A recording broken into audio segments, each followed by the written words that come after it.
Greetings, my fellow IDD subscribers. In the last talk, I explained the two tests used for non-specific lower back pain: provocative discography and dual diagnostic blocks.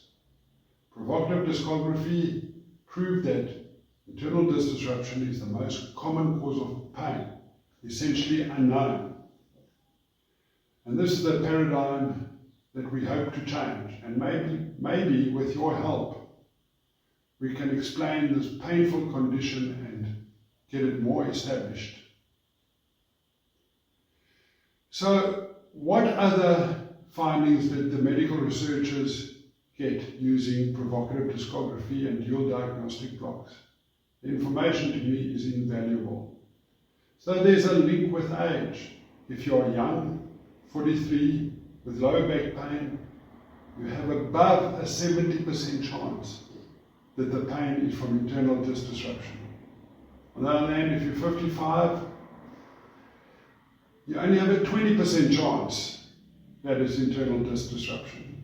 So in the older patient, the likelihood of lower back pain is from the sacroiliac joints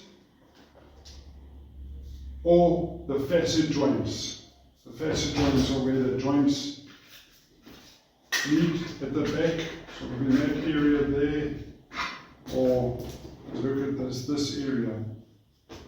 Further findings were that the discs most likely to cause pain are L4 and L5 discs. So they're the most likely to cause internal disc disruption. Further information was the anatomy, the anatomical area of pain. So if you were tender on the midline, down the midline of the lower back, it was probably internal disc disruption.